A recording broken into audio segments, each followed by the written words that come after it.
Como ya lo dije, ¿verdad? El Antiguo Testamento nos sirve como medio para poder entender el Nuevo Testamento. El Antiguo Testamento nos sirve, es de utilidad y nos ayuda a comprender la pedagogía de Jesús. ¿En qué forma? En su manera de tratarnos, para educarnos en la fe. Experiencias religiosas muy profundas. Por ejemplo, en el caso como hablaban los profetas, el libro de los Salmos, esos salmos, ¿verdad?, tan preciosos, en los cuales nosotros nos deleitamos cada vez que nosotros leemos las Sagradas Escrituras, que nos puedan estimular al encuentro con Dios. Ya sabemos, ¿verdad?, que el Antiguo Testamento nos sirve como medio. ¿Pero para qué? Para entender el Nuevo Testamento. Para entender cómo Dios desde un principio viene pensando en el bien de la humanidad. Allá, ¿verdad?, cuando Dios creó al hombre en el Génesis, dicen que Dios no creó el mal. El mal lo creó el vacío que nosotros muchas veces llevamos por dentro. O sea, que la ausencia del mal, o sea, que si nosotros carecemos de aquella comunicación con Dios, se va a apoderar de nosotros el mal. Vamos a escuchar la voz del enemigo tal como lo hicieron aquellos primeros padres, ¿verdad? Y de los cuales dependió la muerte. Pero que más sin embargo, queridos hermanos, y ahora en el Nuevo Testamento tenemos vida, y vida en abundancia, como nos va a decir la palabra del Señor, porque dice, cuya base fue la muerte. Imaginémonos cómo nos habla Dios día tras día a través de su palabra, la liturgia de cada día, ¿verdad? Cómo nos viene hablando, cómo nos expone la diferencia de aquel entonces de ahora. O sea que para si nosotros estuviéramos en el Antiguo Testamento, nosotros ya estaríamos quizás condenados, porque únicamente la salvación era para el pueblo de Israel. Pero más sin embargo, nosotros somos cristianos, somos católicos. Católicos, ¿por qué? Porque quien la hizo católica, quien la hizo universal, fue Jesucristo, con aquel mandato que le dio a sus apóstoles. Que le dio el mandato de los apóstoles ya en el Nuevo Testamento, porque en el Antiguo Testamento Dios habló a través de los profetas, habló a través de aquellos grandes hombres de Dios. De igual manera ya en el Nuevo Testamento, ¿verdad?, que ya entendemos nosotros cuán grande es Dios y cuál es la diferencia que hay. Queridos hermanos, dos etapas, un solo plan de salvación. Dos etapas, uno era la ley y el otro era la gracia, parte del Nuevo Testamento. ¿Por qué, mi querido hermano? No basta con que esté en la Biblia, hay que ver si es ley de Moisés o palabra de Jesucristo. ¿Por qué, mi querido hermano? Porque a través de la palabra de Jesucristo tenemos vida, y a través de la ley, que muchas veces en aquel entonces la manipulaban, había muerte. Pero que más sin embargo aquello vino a ser sustituido por algo mejor para cada uno de nosotros. Cuán grande, ¿verdad?, son los misterios de Dios. Ya nos va a decir más adelante, ¿verdad?, que para los no católicos el Antiguo y el Nuevo Testamento tienen el mismo valor. Pero será, queridos hermanos, que para los no católicos y como lo dije, para los no católicos dice que el Nuevo Testamento y el Antiguo Testamento tienen el mismo valor. Pero más sin embargo, querido hermano, no. ¿Por qué digo esto yo? Porque a través del estudio, ¿verdad?, lo que enseña la Iglesia, nos va a decir algo bien interesante. nosotros como católicos debemos de estar siempre al tanto.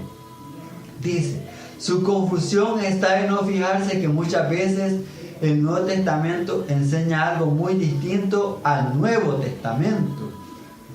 ¿Qué pasa? Que antes yo podía matar a alguien si alguien mataba, digamos, a un familiar mío. Yo podía hacerlo eso porque la ley me lo permitía.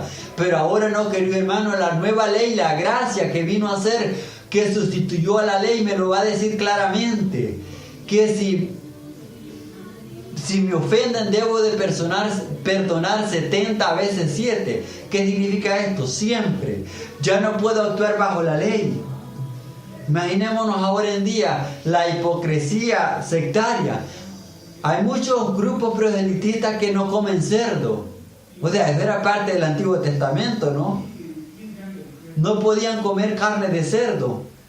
Pero más sin embargo, queridos hermanos, o sea, todo lo que Dios creó, todo es bueno, dice. No hay que llamarlo impuro. Porque todo lo que Dios creó, lo creó sano. Lo creó sano y lo creó para bien de cada uno de nosotros, como lo va a decir el libro de los Hechos. Allá en el capítulo 10, versículo 15, y nos dice así la palabra de Dios. Y se lo habló por segunda vez: lo que Dios ha purificado, no lo llames impuro. Dice, esto se repitió por 3 veces. Después aquella cosa grande fue levantada hacia el cielo. Bueno, en este caso fue cuando el apóstol Pedro tuvo una visión. Pero que más sin embargo, queridos hermanos, antes no podían hacer eso. Recordemos cuando Jesús expulsó los demonios de aquel hombre, ¿verdad? San Marcos 5 nos lo narra. Dice que aquellos demonios se fueron a meterse en la piara de cerdo. Los cerdos se consideraban animales impuros, pero ahora en día no, ¿verdad? Claro, ahora en día hay unos fanáticos que dicen que el cerdo no se lo comen, pero esos pobres están bajo la ley porque no ha llegado la gracia, la que libera, la que hace cristianos y auténticos cristianos de ahora en día, querido hermano. Parte del Antiguo Testamento se basaba solo en eso. Antes se preocupaba más que todo en cumplir la ley. Ahora, ¿en qué, mi querido hermano, nos esforzamos cada uno de nosotros? ¿En cumplir la ley o en estar bajo la gracia de Dios? Bajo la gracia de Dios que nos acerca a Dios y que nos lleva a Dios. Imaginémonos, queridos hermanos, cómo desde un principio viene dándonos grandes enseñanzas la palabra del Señor. ¿Cómo nos va a decir siempre, verdad, su palabra? Que no hay que creer impuro lo que Él ha creado puro. Parte de la palabra del Señor nos va a decir claramente y nos va a decir allá en San Mateo 15, 11, parte del Nuevo Testamento ya, porque como dije, en el Antiguo Testamento habían animales, habían cosas que no se prohibían hacer. Por ejemplo, a Jesucristo lo criticaron por curar en sábado. Ahora en día hay algunos medio lunáticos que no hacen nada en sábado. O sea, que creen de que todavía están en la ley de Moisés, pero que más sin embargo descuidan que están bajo la gracia. A Jesucristo lo criticaban e incluso hasta lo condenaron y lo odiaron por hacer cosas en sábado. O sea, que Él era el dueño del sábado. En el Antiguo Testamento el sábado era como un Dios. Ya en el Nuevo Testamento ya el sábado fue sustituido al día domingo. Día domingo en el cual domingo significa el que está consagrado a Dios. Nos va a decir siempre, ¿verdad?